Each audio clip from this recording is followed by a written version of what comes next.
Hello Internet, and welcome to my second video in quite a short time actually about the French and Indian Wars.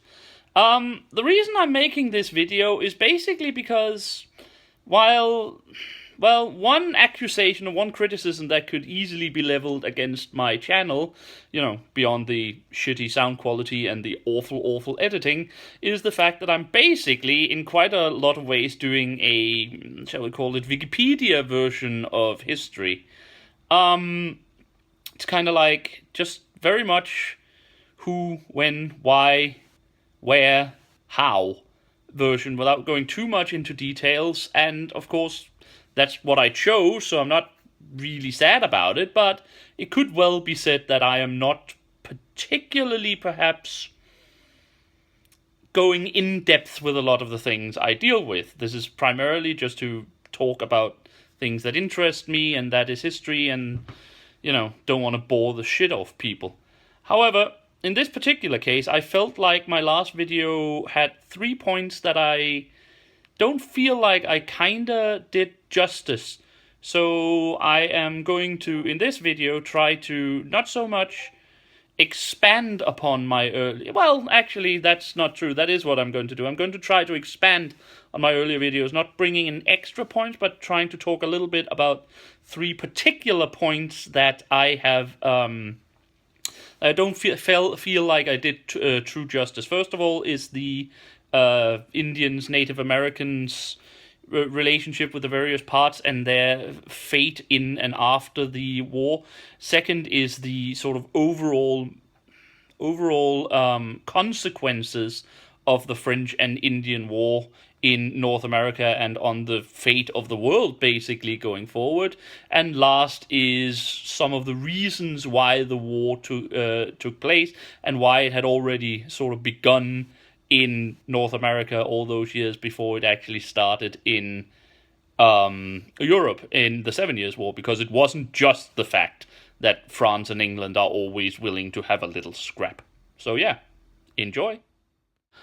In my last video, I made several references to the fact that the war basically started over the general French and English willingness to have a go at each other, combined with the general state of diplomatic affairs in Europe. And while this is true, I also sort of made mention of the Ohio Valley a lot of time, and the fact that the war was taking place there, and that the British colonists had sent several expeditions to the area in order to drive out the French who had already sort of established themselves there. I feel like I need to talk at least a little bit more about the Ohio Valley. In this case, it's not so much perhaps the current state of Ohio, though that's necessarily part of it. Rather, it's the Ohio River Valley. The Ohio River Valley was a huge area, basically said to be, when they talked about the Ohio Valley, it can basically be said to stretch from modern day New York state and, well, all the way down to the Mississippi, basically. And the reason this was so important was because that it was the then sort of western wilderness, but of the white inhabited Americas. But it was also the center of the fur trade. And we need to talk a little bit about the fur trade, because at this particular point in time, that means the mid-18th century, the later American sort of trade goods like coffee or cotton or sugar or other things had not really started to take off. That really only came with the establishment of the plantation system a bit later in the century. At this point, those areas were still a lot under Spanish control, or just not as well developed. Of course, a lot of the really big plantations were later were in the Mississippi and Louisiana areas, and those were, of course, under French control at the time, since the French controlled what later became the Louisiana Territory. So, what America really made money of exporting was fur, and the fur trade was basically centered around the northern parts of Canada, which the French basically utterly controlled. The British did try to send several expeditions there, and many of them did return with a lot of good stuff. But the French, mostly with their control of Canada, had a sort of monopoly on that one. However, the British could to theoretically expand into the Ohio River Valley. It was almost virgin forest area. The natives there were mostly friendly, at least, and of course, there was a booming fur trade down there. This was sort of the thing that the North American colonists really, really wanted to get their hands on. This is basically the cause of the local strife between France and the British colonists, the, well, later Americans, because France controlled the Ohio River Valley. They also controlled it as a sort of link between their areas down near the Mississippi Delta and their control of Canada, or rather the area of Canada between Quebec and Montreal and the Great Lakes that they held very dear, but also because the Ohio River Valley was the center of this fur trade, which was incredibly lucrative, by far the most lucrative trade commodity to come out of the Americas at this particular point in time. And they also wanted to block, of course, this was basically just Britain and France having their usual scraps, Britain from expanding. So this was basically what was the local cause of the war. France wanted to hold on to their golden goose egg, and the Brits really, really, really wanted a slice of that particular pie. So, since there was no sort of real legal ruling on who owned the land, arguments could be made that it was in fact the natives who owned the land, but when has that ever, stopped France and British imperialists from trying to get in on a good thing? They then actually started to fight about it, because France didn't own Ohio. There was no doubt that Canada was French territory. There was no doubt that the lower Louisiana was French territory, but Ohio was sort of France controlled it because no one was really there, but they didn't have a sort of real controllable legal right to it. So the British felt like they could expand into it, and the French, of course, really didn't want them to. So that's the economic basis for the war that I alluded to last time, but I felt like needed to be explained a bit more in this particular video. It was a really, really monetarily and territorial important area for the French, the Ohio River Valley, and the British really, really wanted to get in on it. So the French blocked them, the British tried to get in, the French blocked them, the British pounded their way in, the French pounded back, and eventually it sort of developed into low-grade war that then, of course, turned into high-grade war when the 7 Years' War started in Europe. That was the first point I wanted to mention, the economical aspects of the war, which was, in the end, basically centered on a combination of land grabs and fur trades that both the American colonists, particularly the colony of Virginia, who, under British ideas, basically stretched from modern-day Virginia until and over to the Pacific Ocean, and thus covering quite a lot of the Ohio River Valley, really wanted to get in on. The second point I wanted to expand upon a bit more was the treatment and consequences the war had for the Native Americans. One of the reasons it's called the French and Indian Wars was, of course, that the French and Indians, or their Indian allies, were very close and were united in their struggle against the British.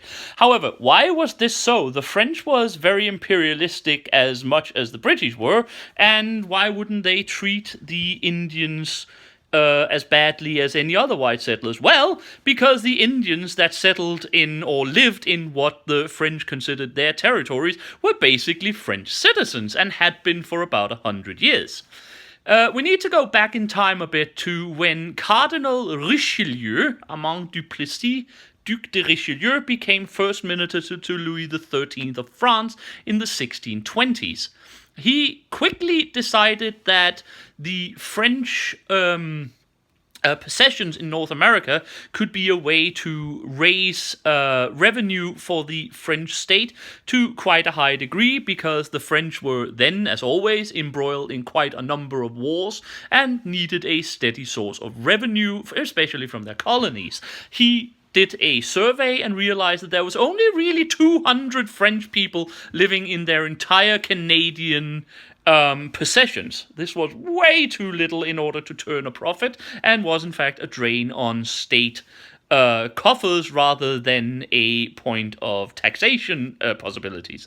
So what did he do? Well, two things. First, he tried to get as many colonists over there as possible by giving them great privileges and promising them great things, and in fact that kind of worked. In about 20 years, the population rose from about 200 Frenchmen living continuously in the New World, in New France as they called it, to about 2,200. Which is, it doesn't sound like a lot, and it isn't a lot, of course, compared to the British perhaps 500,000 at exactly the same time further south, but it is quite a significant rise based upon where we started. However, Richelieu was a genius, and one day I'll probably do a video on Richelieu specifically. But Richelieu was quite a genius, and he also realized that one of the best ways to get a foothold over there was not to fight with the Native Americans, especially since, well, the French were so few. No, it was to make friends with them, and so the French did. They basically instituted a policy under Richelieu that held for, well, most of the rest of their time in North America, that basically said that any Native Americans that settled in French territory or lived in territory controlled by the French and were willing to be friends with the French were to be considered French citizens with all privileges and rights thereto following.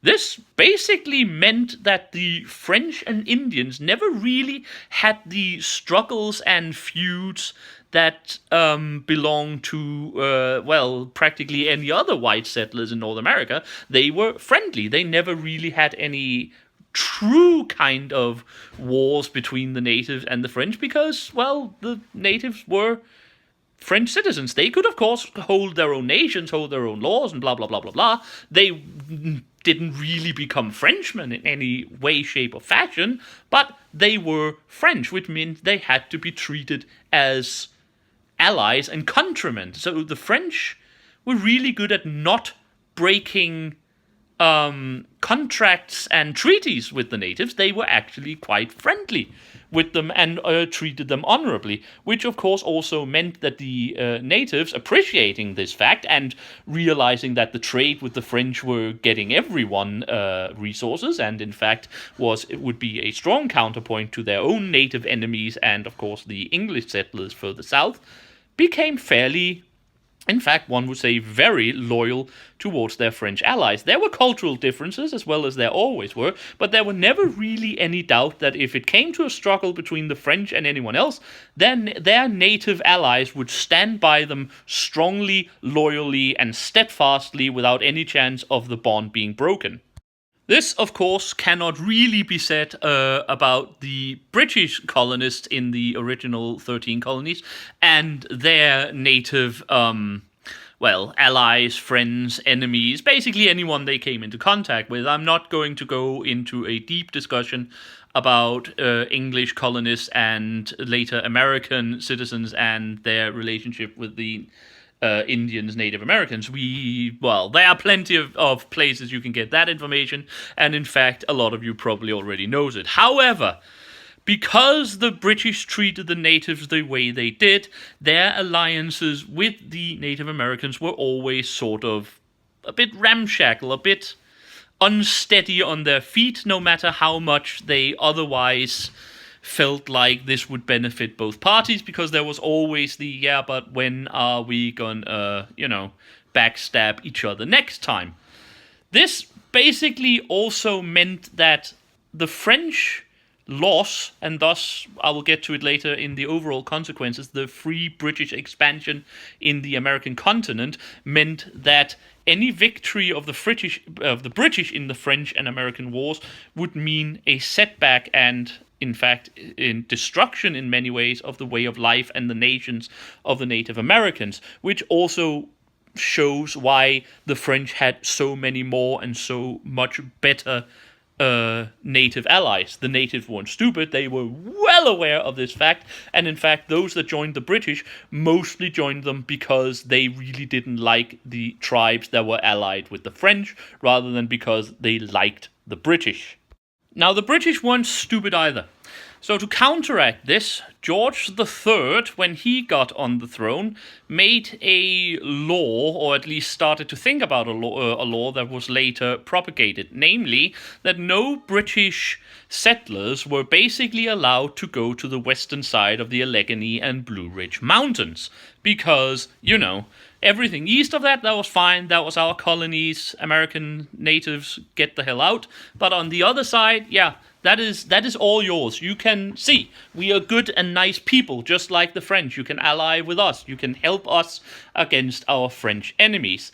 And this was basically what convinced a lot of particularly the more southern allies like the Cherokee to ally with the British during that particular war, at least in the beginning of that particular war.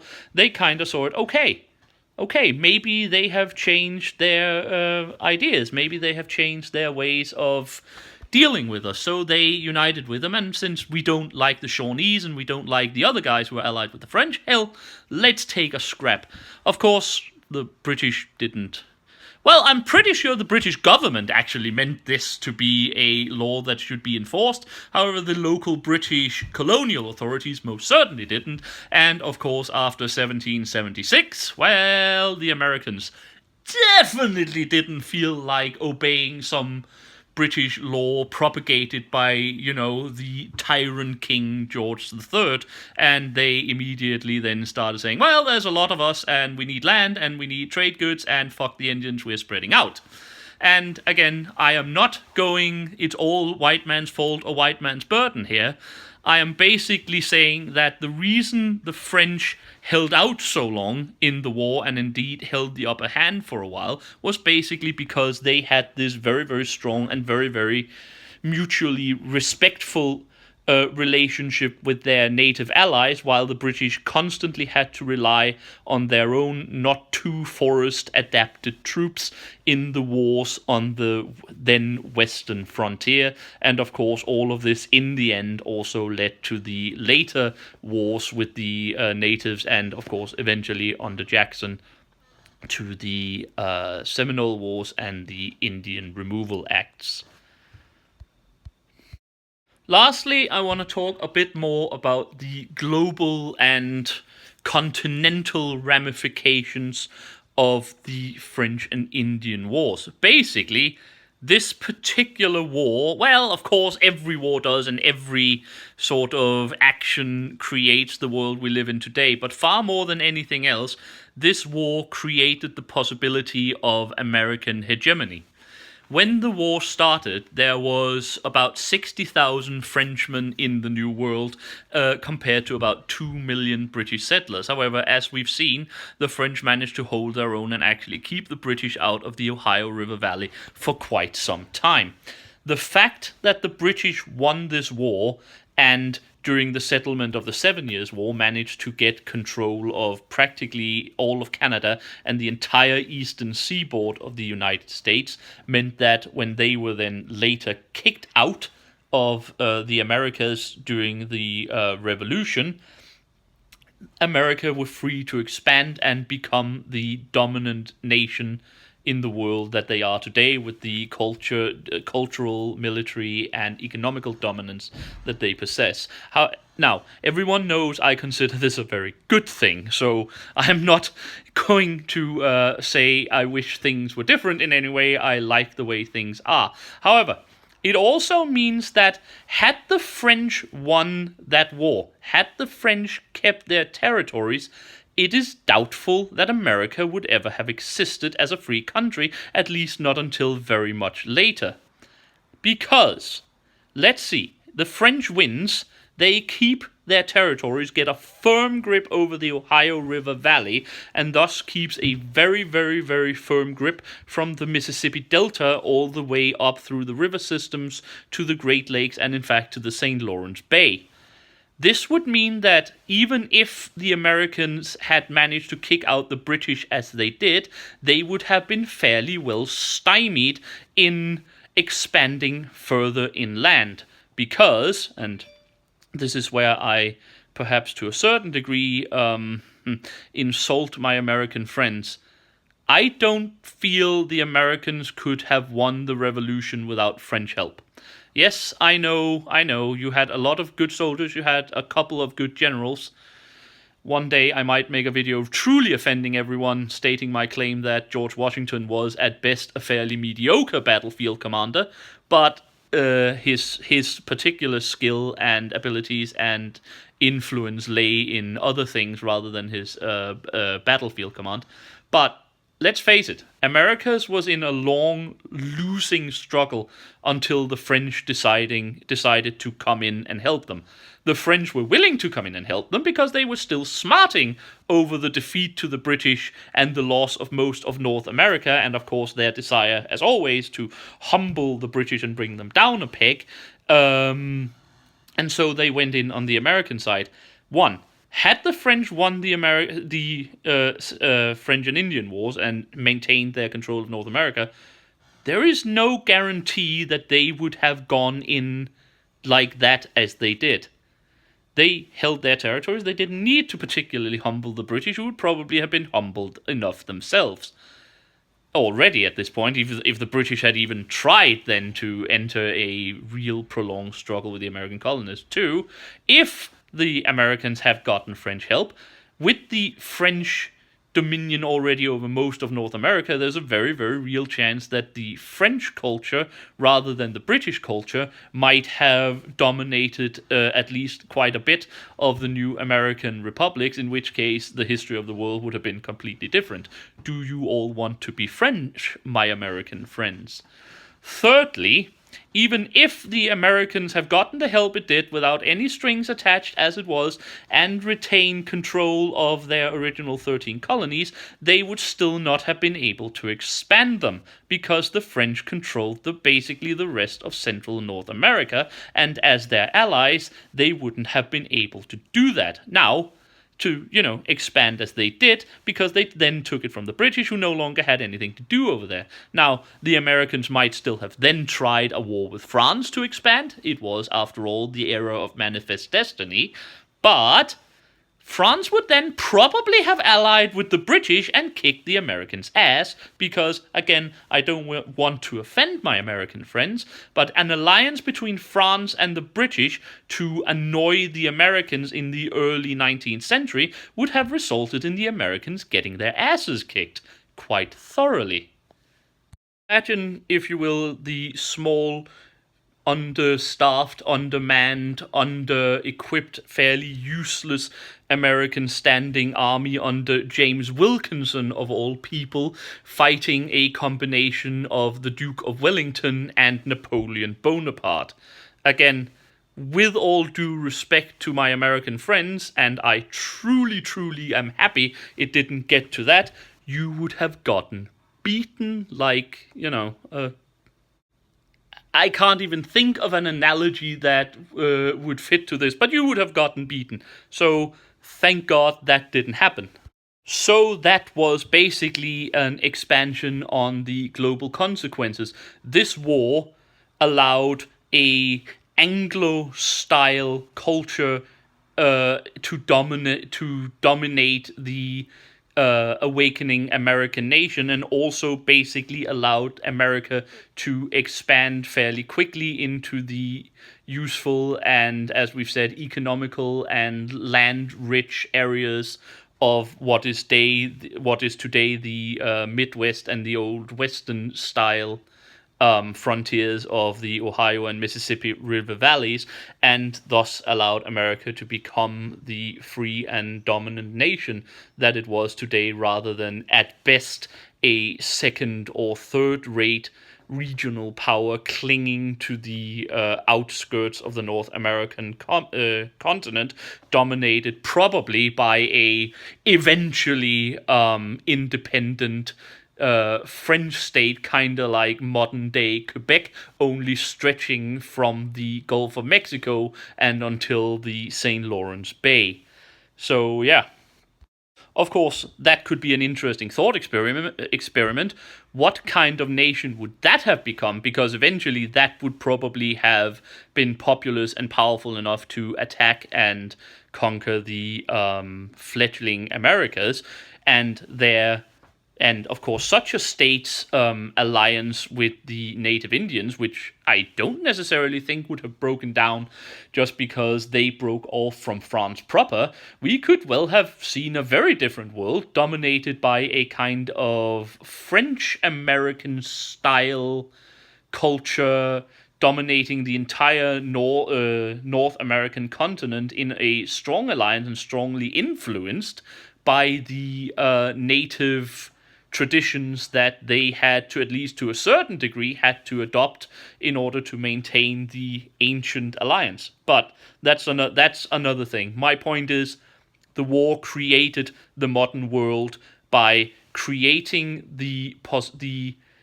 necessity for the British to expand into Africa and Asia to regain their worldwide position after the loss of America, created the situation where the French was willing to help America, no strings attached, to become a free and independent nation, and thus allowing America culturally, territorially, and militarily, economically, to expand into the world dominating position it has today.